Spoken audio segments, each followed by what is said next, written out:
24장 우리가 읽은 본문의 시점은 언제냐면 예수님께서 금요일에 십자가에서 죽으시고요. 그 다음 날이 안식일이었어요. 그 다음 날 안식 후 첫날에 아침에 그 여인들이 예수님의 무덤에 향품을 바르러 갔다가 무덤에 시체가 없어진 것을 발견하잖아요. 그리고 이제 사도들과 제자들에게 와서 예수께서 부활하셨습니다 라고 증언을 했어요. 그때 제자들의 반응이 어땠습니까? 아, 저것들이 드디어 미쳤구나, 뭐 이런 반응이었잖아요. 그때요, 그날 그날에 일어난 일이 오늘 우리가 읽은 본문의 내용이에요. 그럼 오늘 본문 이전의 상황을 우리가 한번 좀 생각해 볼게요. 불과 일주일 남짓 그 전에 어떤 일이 있었냐면 예수님을 추종하는 사람들이 예수님을 왕으로 생각했어요. 그래서 예수님이 예루살렘에 들어올 때 종려나무 가지를 흔들면서 호산나 호산나 이렇게 외쳤잖아요. 이스라엘을 구원하고 또 나라를 다시 회복시킬 메시아가 바로 예수라고 생각했던 거죠. 예수님은 로마 제국의 폭정을 몰아낼 것이며 예루살렘 성전을 다시 회복할 것이고 하나님의 율법을 회복해서 이스라엘 민족을 세상의 빛으로 세워주실 거예요. 그런 역할을 하실 분이 바로 예수였고 그 예수는 바로 메시아였어요. 그 메시아로 인하여서 백성들은, 예수를 따르는 자들은 풍성한 삶이 우리에게 주어질 것이라고 믿었어요. 그런데 왕이 죽으면 그 나라도 함께 사라지는 것처럼 예수님이 십자가에서 죽으셨죠. 죽어가고 계실 때 하늘은 깜깜해졌고 하나님의 나라는, 제자들에게 있어서 하나님의 나라는 무너져 버렸습니다. 그렇게 예수님이 죽어가고 계실 때, 또 죽으셨을 때 그분의 종교 지도자들은 어땠습니까? 성전에서 다시 우쭐댔고요. 율법을 자신들의 성공과 안전을 위한 수단으로 만들어 버렸어요. 그러니까 종교 지도자들이 볼 때에 예수님 이전의 정상적 상태로 다시 돌아간 거죠. 종교 지도자들이 볼 때는 모든 것이 정상적으로 회복된 것이지만 예수님의 제자들 입장에서는 모든 소망이 다 무너진 거죠. 자, 요런 배경 속에서 보셔야 돼요. 자, 13절 다시 볼게요. 그날에 그들 중 둘이 예루살렘에서 25리 되는 엠마오라 하는 마을로 가면서, 자, 그날에는 어떤 날이라고요? 안식 후 첫날 여인들이 빈 무덤을 발견하고 돌아와서 예수가 부활했습니다라고 말했던 그날, 그들 중 둘이라고 했는데 그들은 누굽니까? 여인들이 이야기를 했을 때 저것들 미쳤구나 라고 반응했던 그런 사람, 그 제자들 중에서 2명인 거예요. 자, 이 두 사람, 이 제자들의 마음을 우리 앞에서 잠깐 헤아려 봤어요. 이들이 얼마나 절망과 낙심에 빠져 있었을지를 헤아려 본다면 우리가 요 13절을 다시 제대로 해석할 수 있을 것 같아요. 자, 이들은 지금 어디에서 어디로 가는 중이에요? 예루살렘에서 엠마오로 가는 중이에요. 엠마오는 아마 이들의 고향이었겠죠. 이들이 집이 있는 곳. 자, 그럼 이들이 예루살렘으로 왔다가 다시 가는 거, 자기 집으로. 이들이 예루살렘으로 온 이유가 뭐였습니까? 유월절 지키기 위해서. 지금 유월절이잖아요. 유월절과 무교절 지키기 위해서 온 거예요. 자, 이스라엘의 모든 그 사람들은요 1년에 3차례 절기 때 예루살렘으로 모이거든요. 유월절, 뭐 77절, 초막절. 근데 그 중에서도 유월절이 가장 큰 절기잖아요. 이스라엘 민족이 애굽의 노예에서 해방된 날을 기념하여 지키는 절기가 유월절이고, 그렇게 하나님의 백성이 된 이스라엘 백성들이 완전히 새롭게 되었음을 기억하는 절기가 무교절이에요. 그러니까 하나님의 백성이 된 날을 기념하는 절기가 유월절이고, 하나님의 백성으로서 완전히 새롭게 되었습니다라는 것을 기억하는 절기가 무교절이에요. 그러니까 유월절 1월 14일에 유월절을 지키고 1월 15일부터 일주일간 무교절을 지키는 거예요. 그러니까 총 8일 동안 유월절과 무교절을 지키는데 이게 이스라엘 민족에게 있어서 굉장히 큰 절기거든요. 이 유월절을 지키기 위해서 이들은 예루살렘으로 왔을 거예요. 그런데 지금 이들이 예루살렘을 떠나 엠마오로 돌아가는 이 날은 언제예요? 무교절 기간 중이잖아요. 그러니까 예수님이 금요일 날 돌아가셨으니까 지금 이 날은 무교절 이틀째 날이에요. 일주일 동안 무교절을 지켜야 되는데 무교절 이틀째 날에 이들은 예루살렘을 떠나서 자신의 집으로 가고 있는 거예요. 그럼 여기서 우리는 질문을 던져봐야죠. 이들은 왜 유월절과 무교절을 지키기 위해서 예루살렘으로 왔는데 이 무교절이 끝나기도 전에 이 중간에 다시 예루살렘을 떠났을까? 왜 그랬을까요? 자신들이 믿고 따랐던 리더이자 선지자였던 예수가 죽었잖아요. 세상을 변화시킬 메시아가 세상의 힘에 의해서 죽어가는 모습을 그들은 경험했고요. 그래서 자신들의 모든 소망이 무너졌을 때 그들은 더 이상 예루살렘이 소망의 장소가 아니었던 거예요. 그러니까 예루살렘에 더 이상 머물 필요가 없었던 거죠. 그 전에 이들은 예루살렘은 자신들의 소망이 이루어질 공간이었거든요. 하지만 예루살렘에서의 모든 소망은 좌절되었고 오히려 악인들이 더 득세하고 있는 이 현실의 예루살렘은 어떠한 소망도 없는 악인들의 소굴일 뿐이었던 거예요. 그래서 제자들의 일부는 예루살렘에 남아 있었지만 또 제자들의 일부는 더 이상 예루살렘에 남아 있을 필요가 없다고 생각했겠죠. 아마 제자 공동체가 좀 갈등과 분열을 일으켰던 것 같아요. 그래서 이들은 무교절이라는 큰 절기임에도 불구하고 예루살렘을 떠났고 자신들의 집으로 돌아가는 거예요. 그러니까 지금 이 두 명의 제자들에게 있어서 엠마오로 가는 길은 어떤 의미겠습니까? 절망과 좌절의 걸음인 거죠. 소망이 사라진 낙심과 근심의 걸음인 거죠. 엠마오로 가는 길이라는 것. 어떤 기쁜 마음으로 돌아가는 길이 아니라는 거예요. 자, 엠마오로 돌아가는 이 두 명의 제자는 우리가 지난주에 살펴봤던 이 빈무덤을 발견한 여인들의 모습과도 같지요. 예수님을 사랑하고 그래서 예수님께 모든 걸 드릴 준비가 되어 있었기에 여인들은 죽은 예수님의 시체를 찾아 헤맨 거예요. 시체가 사라져서 근심하고 절망하고 있었잖아요. 그녀들의 근심을 해결해 줄 수 있는 유일한 방법은 뭐였습니까? 시체를 찾는 거였어요. 시체를 찾는 것. 아마 시체를 찾았으면 그녀들은 이렇게 이야기했을 거예요. 시체에 향품도 바르고 시체 앞에서 울고 그렇게 자신들의 사랑을 쏟아놓고 돌아갔을 거예요. 그러면서 자신들의 마음을 편안하게 만들었을 거예요. 그런 방식으로 근심이 해결되기를 바랬던 여인들, 그렇게 내 마음이 편할 수 있는 방법을 찾았던 여인들이었죠. 엠마오로 가는 이 두 명의 제자 또한 마찬가지 아닙니까? 예수님을 따랐고 예수님께 소망을 걸었어요. 로마의 폭정을 끝장낼 분이셨던 거죠. 정의로운 나라를 만드실 분이셨어요. 하지만 로마의 폭정은 끝나지 않았고 정의로운 사회는 물 건너 갔습니다. 이들에게 절망이란 그들이 바랬던 소망이 이루어지지 않은 거죠. 로마가 무너지지 않았기 때문에 이들은 절망한 거잖아요. 그것이 빈무덤이고 그것이 엠마오로 가는 길이죠. 우리가 바랬던 소망이 이루어지지 않았을 때, 우리가 바라던 것들이 다 무너졌을 때, 그 걸음이 빈무덤이고 엠마오로 가는 길이죠. 어쩌면 우리의 삶에서 매번 마주치는 걸음이 엠마오로 가는 길 아닐까요? 빈 무덤은 우리의 삶에서 반복해서 경험되는 거 아니겠습니까? 좋은 듯 하다가 금세 절망하고 금세 근심할 수밖에 없는 상황에 우리는 마주치잖아요. 근심을 끌어안고 오늘을 견뎌야만 하는 시간들. 그래서 하나님 안에서의 풍성함을 즐기기보다는 오늘 하루를 꾸역꾸역 견디며 살아내야 하는 일이 되어버린 삶. 이것이 엠마오로 가는 길이죠. 우리의 소망이 무너진 근심을 해결하는 것, 결국 시체를 찾으면 근심이 해결될 것 같고 로마가 무너지면 근심이 절망이 해결될 것 같은데 그것들이 이루어지지 않아서 빠져있는 절망. 이게 여인들이고 이제 이 두 명의 제자잖아요. 그런데 다시 생각해 보세요. 우리가 조금만 더 깊이 진지하게 한번 생각해 보세요. 시체가 사라진 것이 절망이 아니었잖아요. 지난주 설교를 떠올려 보세요. 시체가 사라진 것이 절망이 아니라 시체를 찾아 헤매고 있는 상태가 절망이었죠. 그들은 시체가 사라져서 절망이라고 생각했지만 시체가 사라져서 절망이라고 느끼는 그 상태가 진짜 절망이었던 거죠. 그러니까 로마가 무너지지 않아서 절망을 했지만 로마가 무너지지 않아서 절망하는 그 상태가 진짜 절망인 거죠. 로마가 무너지지 않은 것이 진짜 절망이 아닌데 시체가 사라진 것이 진짜 절망이 아닌데 진짜 절망이 아닌 것을 절망이라고 알고 있는 상태, 그게 진짜 절망인 거죠. 어렵지 않으시죠?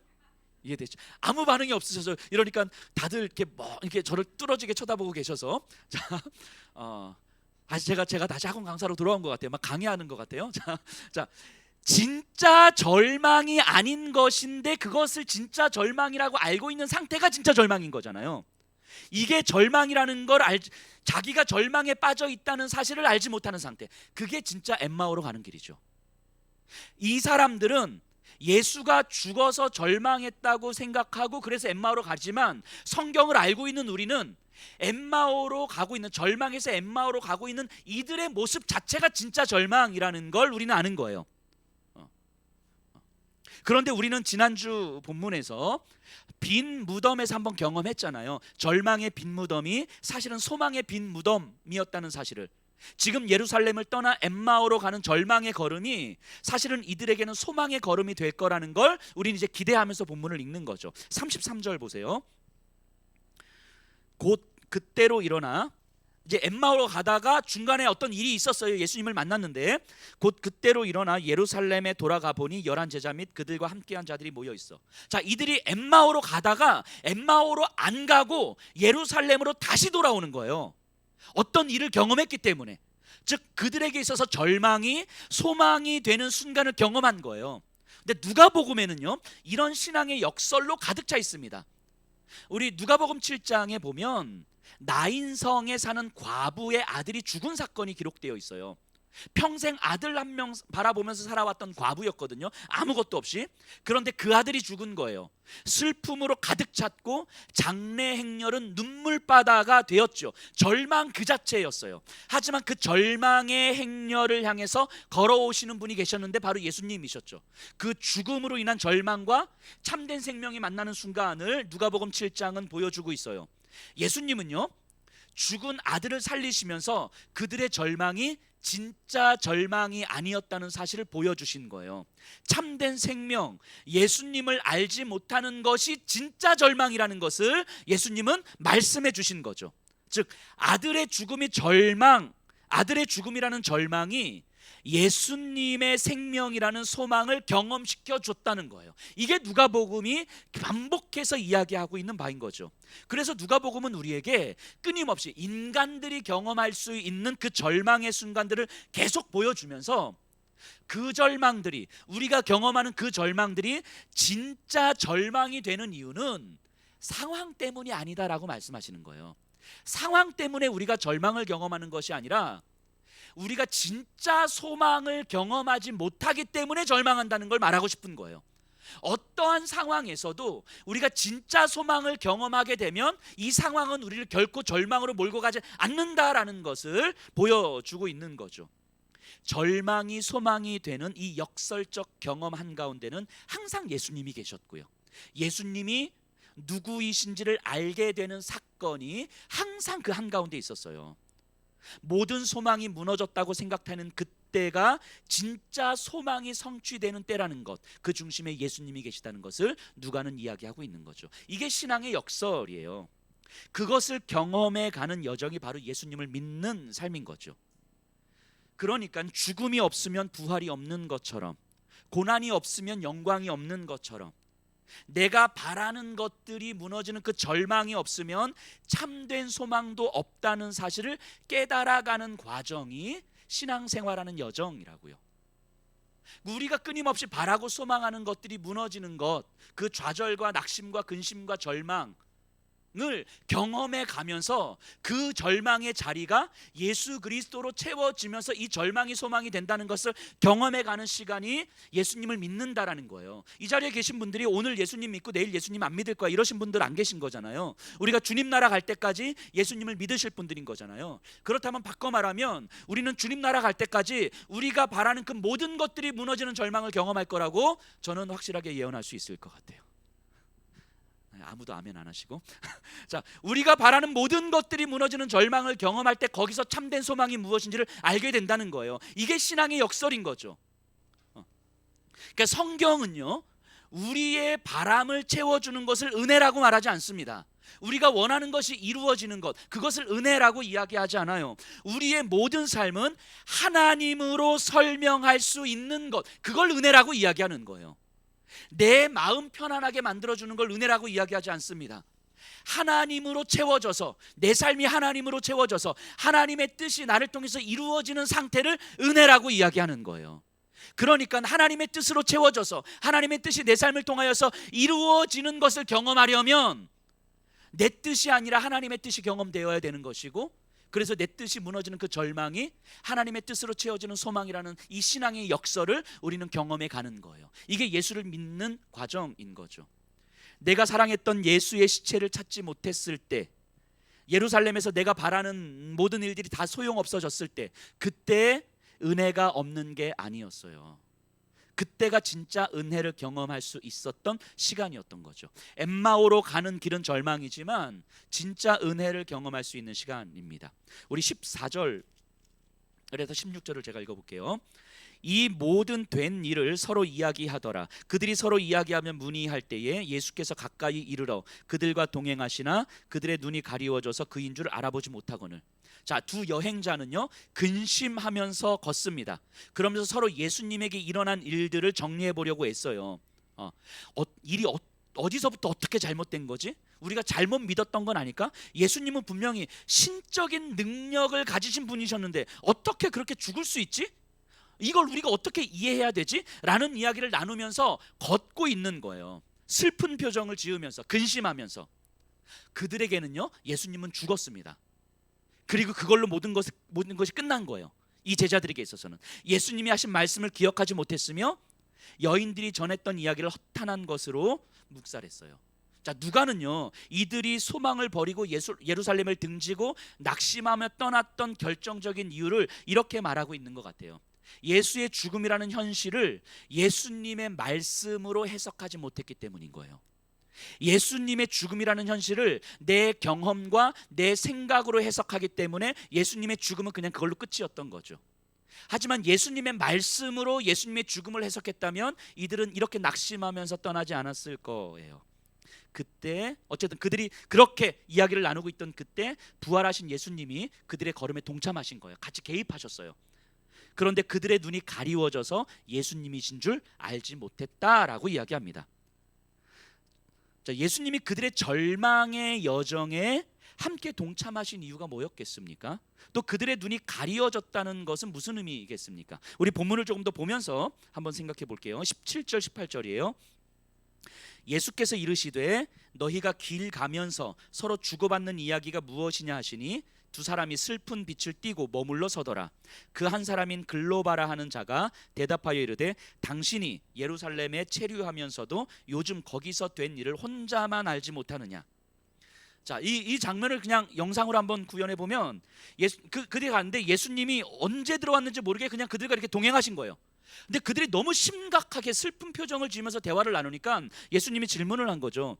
당신들 무슨 이야기를 하길래 그렇게 슬퍼합니까? 당신들이 무슨 일을 겪었길래 그렇게 절망하며 근심하고 있습니까? 라고 질문을 던진 거예요. 그러자 그 주위에 글로바라고 하는 한 명의 제자가 이렇게 이야기를 해요.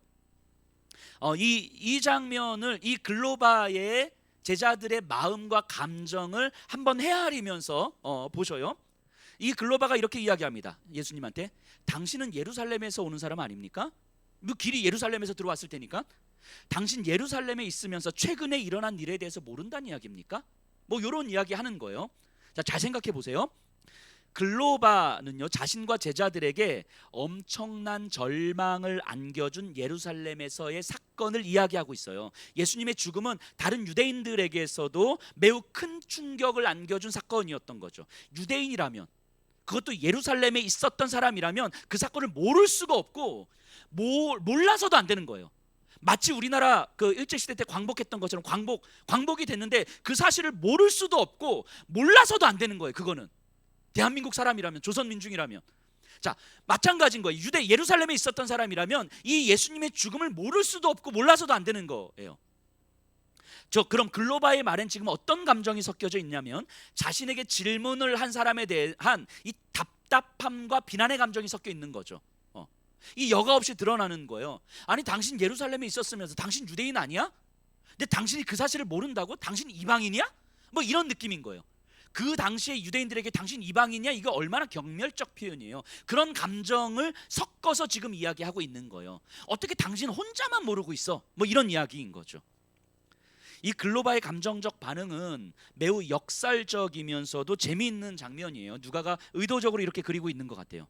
자, 우리는 이 본문 안에 있는 사람들이 아니라 본문을 읽고 있는 사람들이잖아요. 이 일어났던 일들을 다 알고 있는 사람들. 한번 생각해 보면요, 우리의 입장에서 예수님의 죽으심은요, 이 세상을 향한 하나님의 구원 사역의 중심이에요. 예수님의 십자가 죽음을 설명하지 않고는 세상을 향한 하나님의 구원과 하나님의 사랑을 결코 이야기할 수가 없는 거예요. 자, 그럼 예루살렘에 있던 사람들, 모든 사람들 중에서 예수님의 십자가 죽음의 참된 의미를 알고 있는 유일한 사람이 누굽니까? 예수님이죠. 이 십자가 죽음의 참된 의미를 알고 있는 사람은 예수님이에요. 오히려 예수님의 죽음의 의미를 알지 못하는 건 예루살렘에 거하는 사람들이고 모든 제자들이고 지금 말하고 있는 글로바인 거죠. 이 글로바, 이 제자는 자신들이 알고 있는 예수님의 죽음, 즉 예수님이 죽었다, 그리고 모든 것이 끝났다라는 자신들의 지식과 경험으로 슬퍼하고 근심하고 있는 거예요. 그리고 이 사실을 알지 못하는 듯 보이는 사람을 답답하게 여기면서 비난하고 있는 거죠. 웃기죠, 이 장면이. 그러니까 진짜 모든 상황의 중심에 있고 모든 상황을 유일하게 알고 있는 분이 계시는데 그분을 향하여서 이 상황도 모릅니까? 라고 이야기하는 이 제자들의 모습.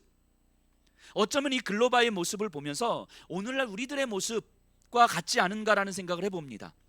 지금도 살아계셔서 이 땅을 다스리시는 예수님이 이 세상에, 그리고 내 삶에 개입하셔서 내 삶의 걸음과 함께 걸어가시면서 나를 인도한다는 사실을 사실 우리는 때로는 자주 종종 외면하고 있지는 않습니까? 내 머리털 하나까지 세신 바 되신 주님이시고 내 마음 한 자락의 그 깊은 근심과 어둠과 절망과 우울함과 고독함까지 다 알고 계시는 그분께서 내 마음을 만지고 위로해 주실 수 있는 분, 그리고 그분을 통하여서 내 삶은 새롭게 될 수 있다는 사실을 우리가 믿는 건데 그 믿음이 우리에겐 없을 수도 있겠다라는 생각을 종종 하게 됩니다. 내가 알고 있는 예수님, 내가 경험하고 바라는 예수님이 전부여서 내 생각 안에 갇혀진 예수님, 내 경험 안에 갇혀진 예수님을 우리가 믿고 있는 건 아니에요. 그래서 내 경험의 범위 안에서 예수님은 일하셔야 되는 것이고, 그러니까 지금도 살아계신 그 온 땅을 창조하신 우리 주 예수 그리스도께서 예수님의 크기로 내 삶에 개입하실 수 있다는 사실을 믿지 못하는 거예요. 만일 그렇다면 우리가 믿고 있는 예수님은 살아있는 예수님이 아니라 죽은 예수님이실지 모르겠습니다. 이 글로바가 믿고 있는 예수님은 죽은 예수님이잖아요. 죽은 예수님, 내가 판단하고 내가 결정하는 대로 따라오시는 예수님. 그래서 우리는 진짜 예수님마저 답답하게 여기고 있는 것은 아닙니까? 그리고 결국 내가 바라는 모습이 아닐 때에는 글로바처럼 낙심하고 절망하여 엠마오로 가고 있는 거 아닙니까? 예전에도 한번 제가 말씀드린 적이 있었던 것 같아요. 그 도스토옙스키의 그 까라마조프가의 형제들이라는 책에 보면 그 소설 중에 소설이 나와요. 그 중에 이제 중세 교회를 배경으로 하는 대신문관, 즉 주교가 있는데 그 앞에 예수님이 오신 거예요. 진짜 예수님이 세상에 종말 때에나 오셔야 될 분이 지금 오신 거예요. 그때 이 주교가 예수님한테 하는 이야기예요. 그 소설 속에서 예수님 지금 오시면 안 됩니다. 예수님 안 계시는 동안에 우리가 이제까지 교회를 얼마나 잘 성장시켜 놓은지 아십니까? 근데 지금 예수님이 와버리면 우리의 교회는 너무 혼란에 빠집니다. 그러니까 우리가 예수님 안 계신 동안에 교회를 잘 만들어 오고 있을 테니까 예수님은 지금 가셨다가 종말 때 다시 오세요. 뭐 이런 얘기가 나와요.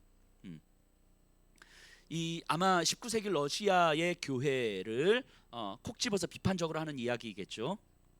근데 오늘날 우리는 어떻습니까? 오늘날 한국 교회에, 우리들의 교회에 예수님이 종말에 오셔야 되는데 지금 오셨어. 여러분들 어떠실 것 같으세요? 그래서 예수님께서 예수님의 말씀으로, 예수님의 방식으로 교회를 운영해 가시겠대. 우리 어떻게 하실 것 같습니까? 우리는 예수님을 답답해 하지 않을까요? 예수님을 답답하게 여기지 않을까요? 예수님, 그건 성경적이지 않아요. 이런 마음 안 가질까요?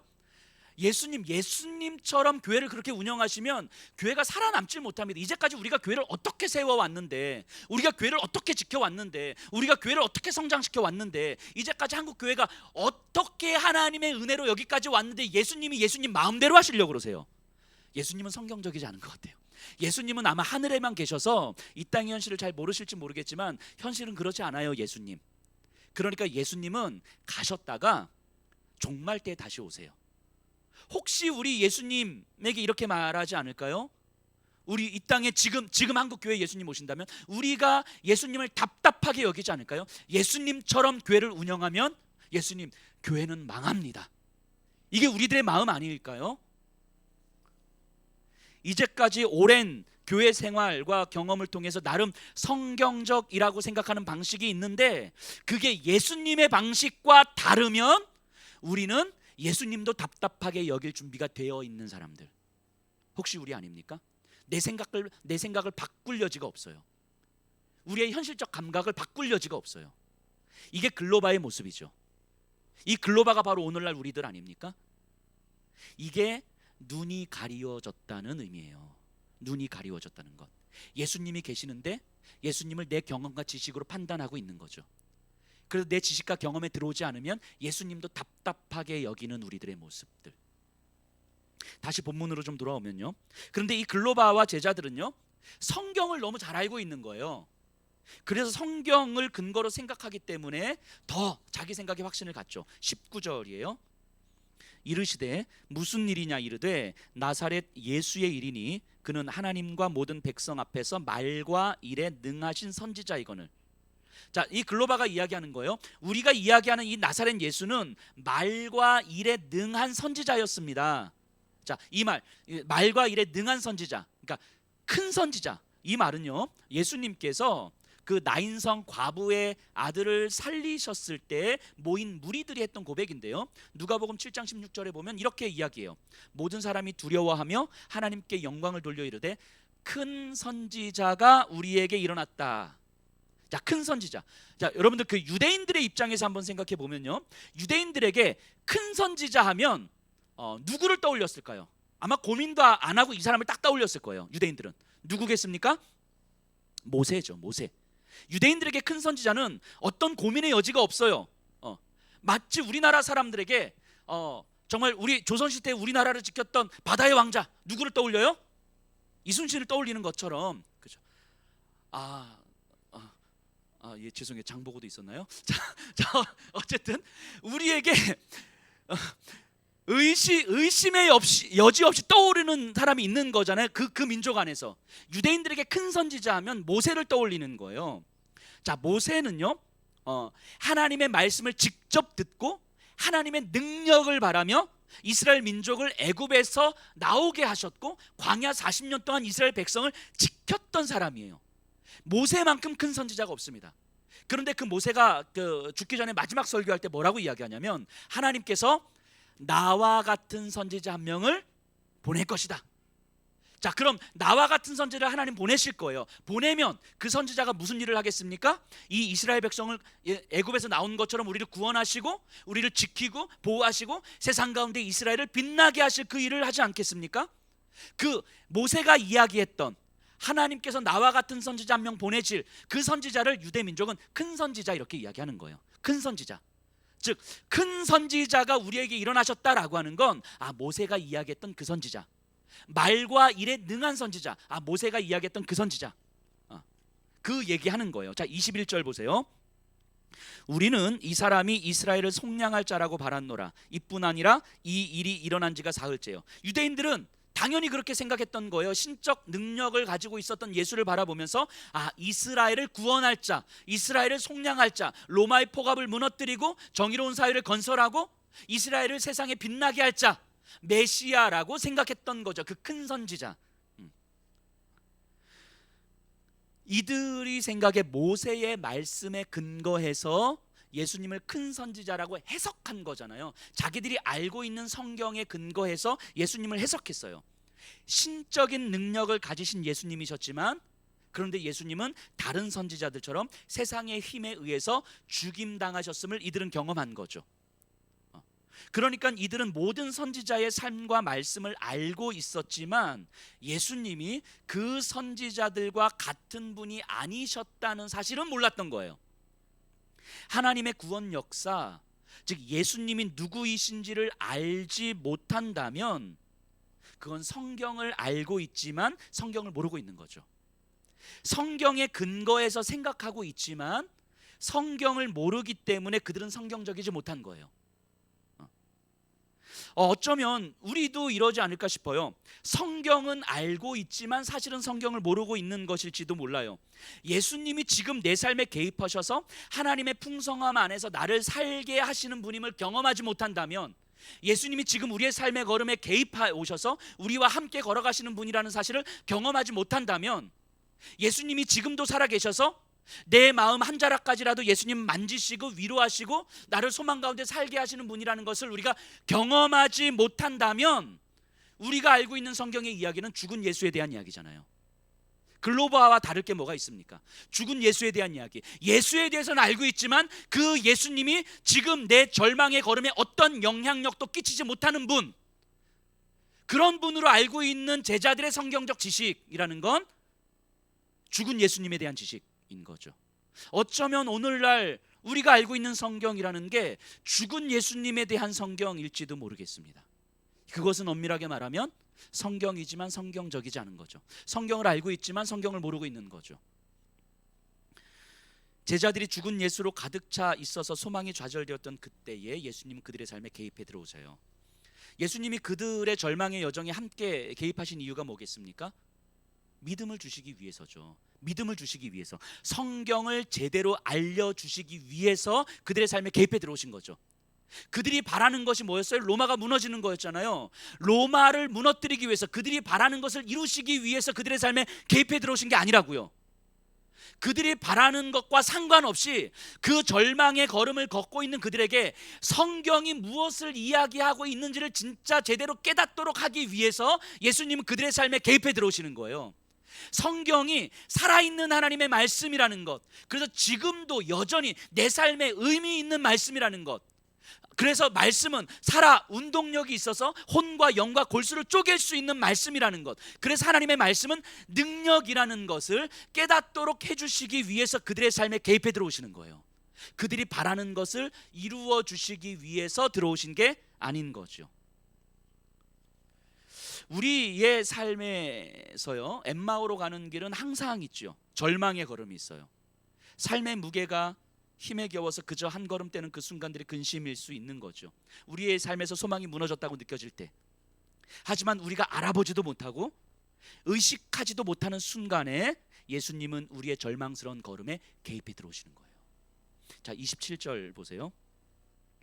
이에 모세와 모든 선지자의 글로 시작하여 모든 성경에 쓴 바 자기에 관한 것을 자세하게 설명하시니라. 요 27절에 대해서는 다음 주에 조금 더 자세하게 살펴볼 텐데요. 예수님이 이렇게 말씀하시는 거예요. 자신은 모세와 같은 선지자가 아니라 모세와 모든 선지자의 글이 자기에 대한 이야기였다, 요 얘기하는 거예요. 그러니까 다른 여러 선지자들의 연장선상에 있는 분이 아니고 그 모든 모세와 선지자의 글이 나를 빼놓고는 해석할 수가 없다, 요 얘기하는 거예요. 예수님을 빼놓고서는 모든 모세와 선지자의 글은 이해할 수가 없는 거예요. 그러니까 살아계신 예수님을 경험하지 못한 상태에서 알고 있는 성경적 지식이라고 하는 것은 사실은 죽은 예수에 대한 지식일 수밖에 없는 거죠. 자, 모든 성경은요, 이 세상을 사랑하셔서 세상을 구원하시는 하나님의 사랑의 이야기이잖아요. 그 사실이 받아들여질 때, 하나님의 사랑의 이야기라는 것이 받아들여질 때, 그 이야기의 중심이 바로 예수님, 살아계신 예수님이라는 사실이 받아들여질 때에 모든 성경은 하나님의 사랑의 결정체인 예수님으로만 해석 가능하다는 사실을 받아들일 때에 성경은 비로소 우리로 하여금 세상을 새롭게 보게 해주는 거예요. 자, 이 제자들에게 있어서 이스라엘 민족이 바벨론 포로로 잡혀간 그 역사적 기록을 봤을 때 그 절망과 수치의 경험들, 그 시간들, 그 절망의 순간들이 사실은 이스라엘 민족을 사랑하셔서 그들에게 참된 믿음을 알려주시기 위한 하나님의 일하심이었다는 사실이 깨달아질 때, 그래서 자신들이 절망했던 이 예수의 십자가의 죽음이 이 세상을 구원하시기 위한 하나님의 일하심이었다는 사실이 깨달아지는 것, 이 일이 가능해지는 거예요. 구약 모든 역사 속에서 이스라엘의 그 절망스러운 순간들이 사실은 그 절망이 해결돼서 이들이 소망이 생긴 것이 아니라 절망 그 자체가 그들을 지독히도 사랑하셨던 하나님의 일하심이었다는 사실이 깨달아질 때, 지금 우리가 절망하며 엠마오로 가고 있는 이 경험이, 이 수치스럽고 절망스러운 이 경험이 사실은 우리를 지독히도 사랑하셔서 우리를 구원하시기 위한 하나님의 일하심이라는 것이 깨달아지는 거예요. 엠마오로 가는 길 위에서 모든 성경의 말씀이 우리를 향한 하나님의 지독하신 사랑의 이야기라는 것이 깨달아지는 그 일이 지금 여기 내 삶에서 일어나는 거예요. 여러분들의 삶의 현장에서 일어나는 거예요. 성경에 기록된 모든 말씀이 지금 엠마오로 가는 길 위에 서 있는 나를 향한 하나님의 지독하신 사랑의 이야기로 들려지는 거예요. 지금 여러분들의 삶에서 여러분들이 걷고 있는 그 엠마오로 가는 길, 여러분들이 경험하고 있는 그 빈 무덤, 여러분들이 무기력해져 있고 여러분들이 혼란스러워하고 그래서 무엇을 어떻게 해야 될지 모르겠고 그냥 그렇게 살아가고 하루하루 꾸역꾸역 살아내야만 하는 어떤 그런 삶의 여정 속에서 이 누가복음 24장 이 두 명의 제자에게 일어났던 이 사건이 2000년 전 팔레스타인 땅에서 일어났던 사건이지만 오늘 지금 여기 내 삶의 현장에서도 동일하게 일어나는 사건이라는 것이 우리에게 깨달아지는 거예요. 그래서 하나님이 이들을 지독히도 사랑하셔서 예수를 십자가에서 죽게 하셨던 이 절망스러운 사건이 오늘 내 삶 속에서 내가 경험하는 이 절망스러운 사건에도 그대로 적용이 되는 거예요. 내가 경험하는 이 수치스럽고 이 절망스러운 시간이 나를 향한 지독하신 하나님의 사랑의 이야기라는 것이 내 안에서 깨달아지는 그 사건, 그것이 경험되어질 때에 말씀은 우리에게 살아있는 능력이 되는 거죠. 이 말씀이 깨달아지는 일이 우리에게 일어나는 거예요. 지금 여러분들 한 사람이 걷고 있는 길, 거기에 예수님이 그렇게 개입하시는 거예요. 그렇게 여러분들이 바라는 그 어떤 것을 이루어 주시기 위해서 개입하는 것이 아니고 여러분들에게, 절망을 경험하고 있는 여러분들에게, 무기력을 경험하고 있는 여러분들에게 이 기록된 성경의 말씀이 지금 여러분들을 향한 하나님의 지독한 사랑의 메시지라는 것을 깨닫도록 하기 위해서 예수님은 여러분들의 삶에 개입해 들어오시는 거라고요. 나는 돈이 좀 있었으면 좋겠는데 예수님은 내 삶에 개입하셔서 이 성경의 말씀이 오늘 지금 나를 향한 말씀이라는 사실을 깨닫게 해주시는 거예요. 이게 엠마오로 가는 두 명의 제자의 걸음에 개입하신 예수 그리스도이신 거죠. 오늘날 우리들의 절망의 걸음에 개입해 들어오시는 예수 그리스도이신 거죠. 지금 여러분들의 삶에서 여러분들이 걷고 있는 그 엠마오로 가는 길에서 예수님이 개입해 들어오셔서 여러분들에게 이런 질문 하실 수도 있어요. 이렇게 물으실 수도 있어요. 무엇 때문에 그렇게 근심하고 있는가? 무엇 때문에 그렇게 슬픈 표정 짓고 있는가? 예수님이 우리에게 그렇게 물어보실 때에 우리의 대답은 어떻습니까? 이 글로바의 대답과 같지 않습니까? 우리의 눈이 가리워져서 이것이 예수님의 질문이라는 사실도 모른 채 지금 내 상황을 보면서도 그런 질문이 나옵니까? 지금 내가 얼마나 힘겹고 지쳐 있는지 몰라서 묻는 겁니까? 예배도 드려봤고 기도도 해봤고 이것저것 헌신도 많이 해봤고 마음도 많이 드려봤는데 그러면 뭐 합니까? 지금 내 삶이 무너져 있는데 도대체 내 현실을 몰라서 그걸 물어보는 것입니까? 이제는 지쳤습니다. 우리가 혹시 이렇게 대답하고 있지는 않습니까? 예수님은 그렇게 대답하시는 여러분들의 이야기를 들으시면서 같이 걷고 계시는 거예요. 지금 내 상황을 몰라서 그렇게 물어보세요? 라고 대답하는 여러분들의 이야기를 들으면서 같이 걷고 계십니다. 여러분들의 마음을 들으면서 여러분들의 탄식과 신음을 들으시면서 함께 걷고 계시는 거예요. 단지 지금 우리의 눈이 가리워져서 함께 걷고 있는 예수님이 보이지 않을 뿐이죠. 하지만 예수님은 우리와 함께 걸으시면서 성경을 다시 깨닫게 해주십니다. 죽은 말씀이 아닌 살아있는 말씀으로 성경을 다시 깨닫게 해주십니다. 죽은 예수에 대한 성경 이야기가 아니라 지금도 살아계신 예수님에 대한 성경 이야기를 우리에게 깨닫게 해주십니다. 엠마오로 가는 제자들과 함께 하셨던 이 예수님의 이야기가 이때의 이야기가 아니라 바로 지금 내 삶에서도 여전히 일어날 수 있는 이야기라고 예수님은 말씀하시는 거예요. 이 24장의 이야기가 살아 움직여서 오늘 지금 내 마음 가운데서, 내 삶의 현장 가운데서 그대로 일어나 우리가 걸어가고 있는 엠마오로 가는 길에서 우리를 돌이켜서 우리를 다시 예루살렘으로 가게 만들 수 있는 하나님의 능력이라는 것을 알려주시는 거예요. 그래서 예수님은 우리의 삶에 개입해 들어오시는 거예요. 빈무덤 앞에서의 여인들의 이야기가 그때만의 이야기가 아니라 오늘 지금 빈무덤과 같은 내 삶에서도 여전히 살아있는 말씀이라는 것을 깨닫게 해주시는 거죠.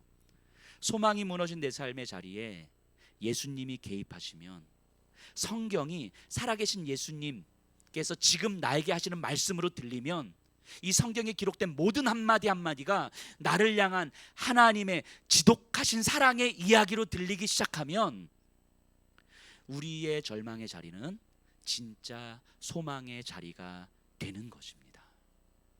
엠마오로 가는 길, 거기서 개입하시는 그 예수님을 만나시기를 간절히 소망합니다. 우리